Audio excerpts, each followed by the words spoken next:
Hello, and thank you for joining me today. Today's conversation is 30 minutes long with a gentleman from Beijing, China. It is January 13th, 2022, and let's get into it. Have you ever been outside of Beijing, China? Yes, I've been a lot of countries: US, Mexico, Netherlands, Germany, Spain, Thailand, Philippines, Singapore, Malaysia. That is a lot of countries. Yes, And how is because it that you were able to travel to so many? yes, because 3 years ago I worked for HP. I have a lot of chance to do the global business trip. Okay, so a lot of it was for work. Yes. Yeah. All right. And out of all those countries, what were your top three favorites? Uh, Top three or top favorite. I think maybe Mexico, Okay. Mexico's uh, one, and and Thailand. Thailand two, Yeah. and how about a third one? Third one maybe Singapore. Singapore. Okay. Yes. And how much different was Singapore from Beijing? Singapore is similar to southern China city Mm-hmm. because most of Singapore's majority is Chinese, and most of them are the southern Chinese people. Mm-hmm. And did it feel a little bit more like home to you, more relaxed, more comfortable? Um, Rel- for Singapore, the city is like a garden. It's very clean and beautiful. Mm-hmm. Their plants are very good. Not, um, it's different from Beijing because Beijing is in the North China. It's very cold in the winter. Mm-hmm. It's hard to see the green plants in the winter. Right, right. It's understandable. So the climate is definitely different and a little bit nicer. Yes. And then, what was some of your favorite things about Mexico? Mexico, as in Mexico, it's a multi-races country. I think they are different, but their food are very similar to Chinese food. Oh, okay. It's a little bit spicy, and Mexico people are very nice. They are so relaxed.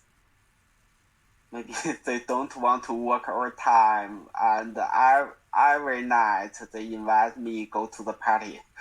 Yeah, yeah, They're very relaxed. yeah. I think what you said there, how they don't want to work, they're more relaxed. I think a lot of that has to do with the climate. In some countries where the weather is just typically more nicer than bad. Yes, You find that the society, the populations there, they do care more about being outside, about working less and just enjoying life, being more relaxed. yes. In Like the in Europe, areas. yeah. Like in Europe, I think Spanish are more relaxed than Germany. Germany are very German are very serious. They work harder and focus on the process. But for the Latin people, like Spanish, French, they are more relaxed. Right, right, And absolutely. And yeah, they even have the siesta, in Spain, They have Siesta in Italy. A lot of the countries that have some Mediterranean portions to them, they often take a break during the day from work Yes. and go and enjoy some sunshine. Yeah, when I was in Spain, I found Spanish colleagues come to work maybe always on 10 a.m. But our work should be start on 9 a.m. Yeah. They always come in the company late, and maybe after 1 hour they will go to the coffee shop to take break. Right. It's very relaxed. Yeah. And what did you think about Thailand? Thailand, I think their foods are similar to Chinese, and most of Thai people are very nice to foreigners, and they can speak a little. Most of Thai people can speak a little of English, so there is no problem for communication. Right. And did you travel around the country quite a bit, or were you just in Bangkok for work?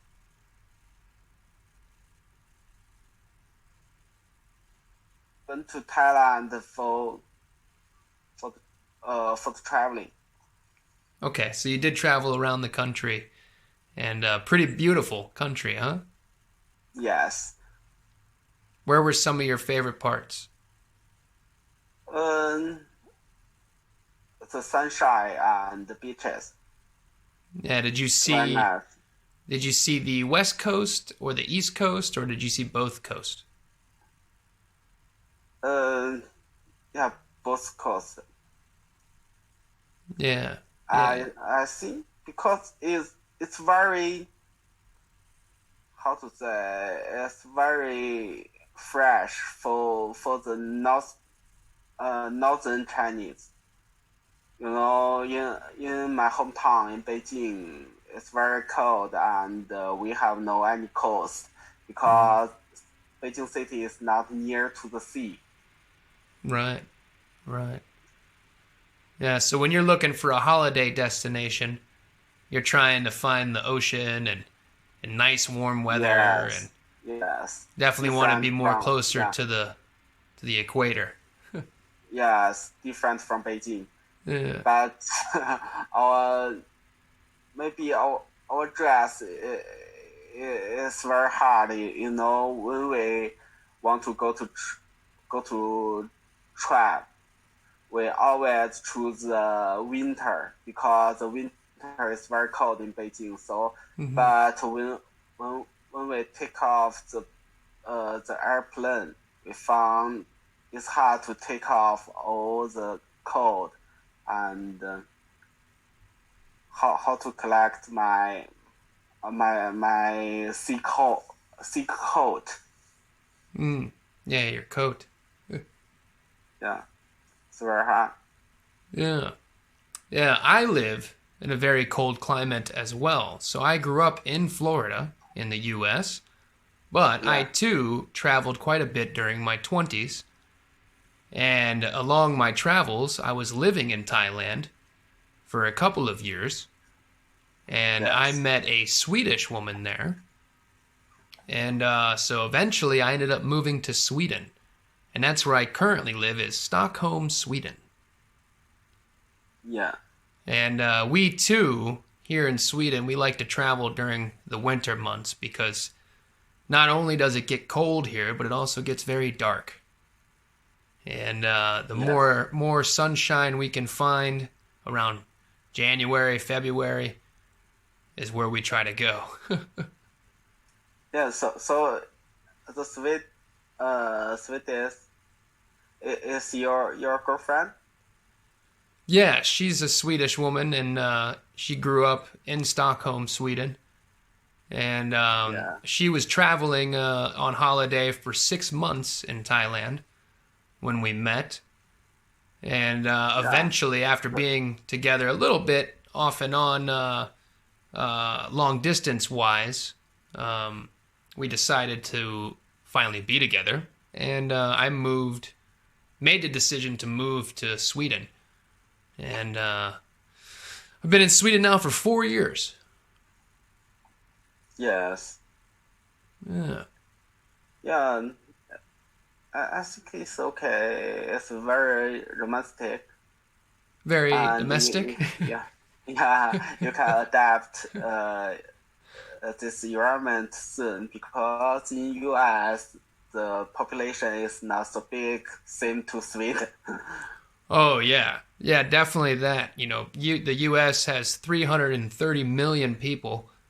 And Sweden, we're actually, I believe, still below 10 million. Yes. Right. So one major U.S. city, you know, is about the population of the entire country here. Yes. And Sweden itself as a country, you know, it's not the biggest, but it's not the smallest either. You know, as far as width goes, it's not too wide. By fast train, you could make it from one side of the country to the other in like 3.5 hours. But going to the north, it's pretty long up to the north, and we do still have, you know, a decent, you know, like indigenous Swedish population that inhabits the north, but a lot of the main population is in the three main cities, which are Stockholm, Gothenburg, and Malmo down in the south. Yeah. But yeah, it is definitely domestic. It's an interesting country and society. You know, they have a lot of great taxpayer benefits, good social programs. You know, we don't need much charity in the country. People are pretty much taken care of if they need things. But it's also a little bit, you know, it's a little bit isolating sometimes as a foreigner in the country, because Sweden does have its own language. And, you know, everybody speaks English, of course, at least the younger generations. Yeah. Yes. But at the same time, you know, everybody does have their own language and their own sports and, you know, their own pop idols and their own actors and movies they like and shows they like. And, you know, it can be a little bit isolating sometimes to be a foreigner in Sweden. But it's a nice country. The weather is the worst part of it. You know, it's... Yes, I think so. It's very cold. Yeah, it's a very long winter as well. You know, our winter season is our longest season. You know, it lasts for 4 good solid months. And then the spring happens very quickly. It becomes a real jungle here. And, you know, we have blackberries and raspberries and blueberries and strawberries that grow wild in the forest here. And the summer's very fast. It's very beautiful. The flowers are amazing. Everything's really pretty. But then it's over quickly. It's back to fall before you know it, and the winter is here. And you're like, oh, man. Yeah. So in the winter, you two can move to Thailand again. Well, you know, I tell you, that's kind of been the goal for my partner and myself. You know, as I said, I got to live there for about 2 years. And during that time, I was making, or I was learning, you know, how to live off of the Thai economy, the Thai baht. And it's very difficult if you're going to choose to live that life, to earn, you know, enough money to kind of go and do other things and go places. But ultimately, that would be kind of the goal, is to set up somewhere in Southeast Asia during the winter months and then maybe come back to Sweden during the summer months and work and things like that. So what do you do in Sweden?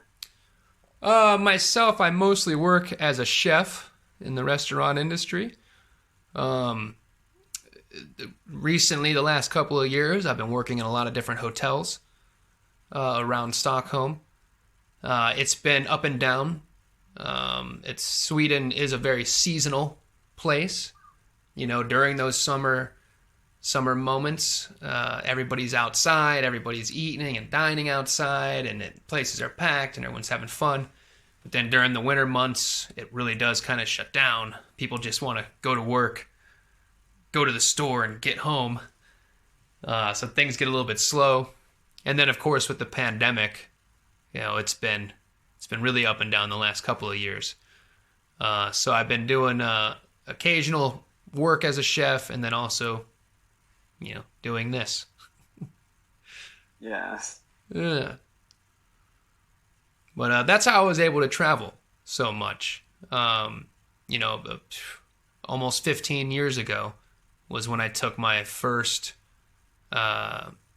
hotel restaurant position 3,000 miles from where I was at living, and you know, never turned back. You know, just kept traveling more and more and working at different hotels and different places, and you know, a lot of places where people vacation. Yes. Yeah. Yeah, it's a very wonderful experience. You know, it's everything has its pros and cons.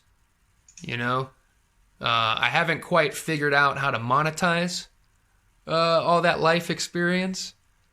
But no, it's all pros and cons. You know, some of the journey is amazing and fantastic, and then sometimes the journey is really lonely, and you're questioning your decisions, and you know, wondering how you got here. Yeah, I admire this kind of life because I born in Beijing and still working here. So it's always been your home base. yes. So except the college life, I am always living in Beijing. Mm. And did you say you got married? Yes, Mm-hmm. 11 years. Oh wow, 11 years. Amazing. Congratulations. Yeah. And do you have children? Congratulations. You haven't get married. Because when you get married and have children, your most of options will be gone.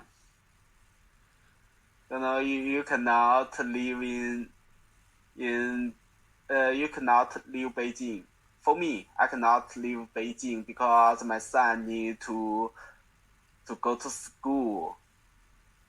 Right. So yeah, and my wife work here, so I cannot take the offer from another province or another countries.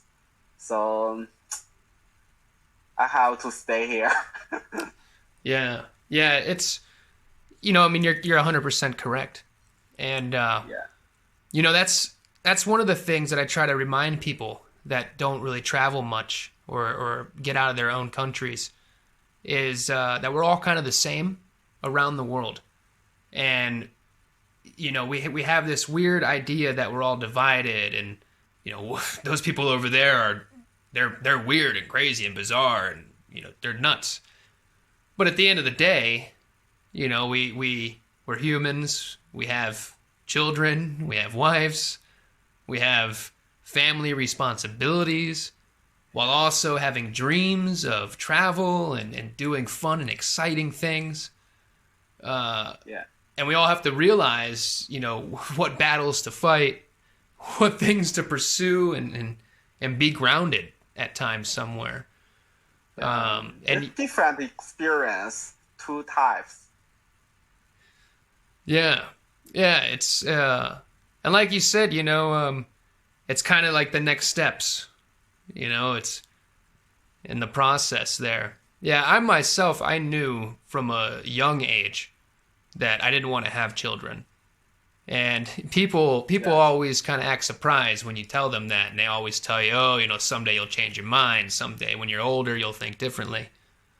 And at 35 years old, doing the traveling that I've gotten to do, having the experiences that I've gotten to have, uh, yeah, I still don't want to have children. They're great. I'm great with them, and as long as they're not mine, and I know they're leaving. It's wonderful. Yes. I think so. Everyone is unique. We cannot follow others' way. Right. And Yeah. so what's life like in Beijing uh, during these times that the world are in with your family and stuff? How is your life different today than it was 2 years ago? Um, for most of people, because in China the pandemic is not so serious, I think uh, our life already go back to normal. But for me, it's a big problem. I cannot go abroad for traveling Mm, because I have no annual leaves to. I have no enough annual leaves for the quarantine when I come back to China. right. So what you said is you don't have enough days of leave. Yes, Yeah, yeah, because when you leave the country, depending on where you go, you might have to quarantine for a few days, and then when you come yes, back into the country, you have to quarantine for another few days. So you yes, don't have enough time in total to actually leave and do a trip. yes. The 2 years is too tough for me, for my job, because I'm a logistic manager, take charge of the global transportation. Hmm. Uh, every day I work under stress.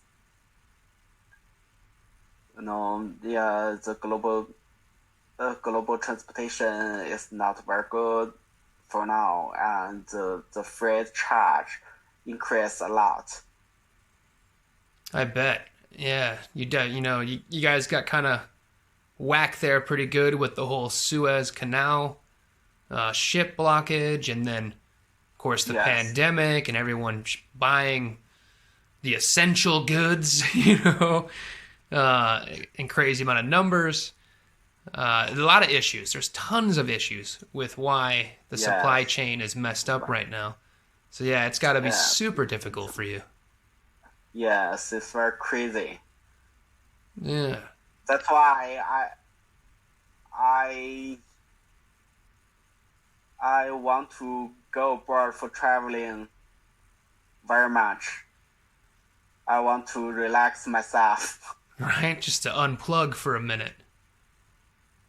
Yes. Yeah. And you said things are pretty much back to normal there throughout the country in China.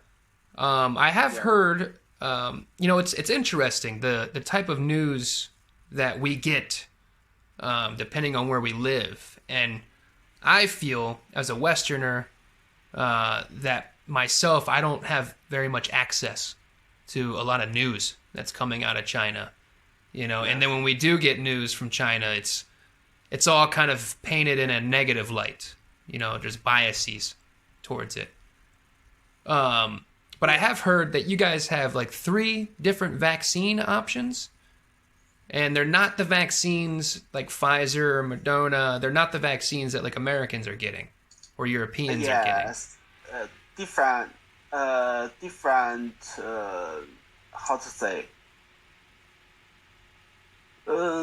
Different way from the American vaccine. Hmm. Our our vaccine is kind of the traditional vaccine Oh, okay. to how to say, to The Uh, mNRA, I believe it's called. not mRNA. I think American vaccines added added the mRNA, but in Yeah, China we use the virus to remove their right. So it's a much how to more say. traditional way of doing vaccines, Yes, it's very where they traditional. actually take a limited amount of the actual virus Yeah, itself, create a vaccine, yes, and give that in doses. How yes. many doses of that vaccine have you guys had to take? Yeah, I have take third one, the booster. The third one, so a booster. Yes, And what like the Pfizer vaccine is the vaccine that I have taken. It's the mRNA vaccine, I believe. So it's yes, a new process of doing it. Um, yes. I've taken 2 doses, and there's reports like out of Israel that says the vaccine is effective about 39% at preventing you from getting the virus. What kind of percentage have the traditional virus or the traditional vaccines in China been giving for effectiveness? For the protection rate, Yeah, yeah, like preventing you from yeah, catching it. I think 50% to 70% about. About 50 to 70. Yes, I think this kind of percentage. But for 100% to protect you, don't go to the serious situation. Right. Yeah, you avoid the severe condition and hospitalization. Yes. Yeah. And then what's how long does the protection last? Like the immunity that it gives you? Because the Pfizer one, they say it gives you maybe about 6 months of protection. How much protection did your guys' give? Be honest, I don't know. I just taken the booster. Yeah. I don't know how long it will be lasting. So Maybe maybe it's about the same amount of time because when did they give the first round of the vaccine for you guys? Like what month and year? Was it like uh early the first 2021? one, yeah, the first one last year I think. And early, Uh, pretty early last year. yes, you Yeah. for the uh first one, second one, you have to take 1 month gap, and the booster you have to take the booster before uh, 6 months ago. Okay. You can take the booster. And is it mandatory at all for like any workers or the hospital workers or government workers? Is it mandatory at all? Um, encourage. I think if if you didn't take the vaccine, I think for the public officer, I think you will lose maybe bonus. Hmm. I don't know the punishment. It's Okay. not mandatory. Government don't doesn't force you to take the vaccine, but encourage you so Right. hard. Right. And no jobs are requiring it. Yes, it's not required, Okay. but it's encouraged. Yeah. Huh. All right. Yeah, it's fascinating. Fascinating the situation. And it's crazy how every country is a little bit different with how they're handling it. Yes, I think so. Yeah. Well, our time is just about up for today. Yeah. Uh, See you next time. yeah, really nice speaking with you.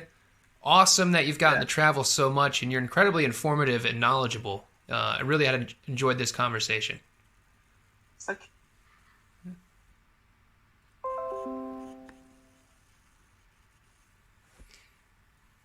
And thank you for listening to this conversation. That gentleman was from Beijing, China, and I myself, of course, am originally from Florida, but I currently live in Sweden. That was just a little bit about what's going on with that person and with things around the world. It's January 13th, 2022, and yeah, thanks for watching. Have a great weekend, guys, and have a great 2022.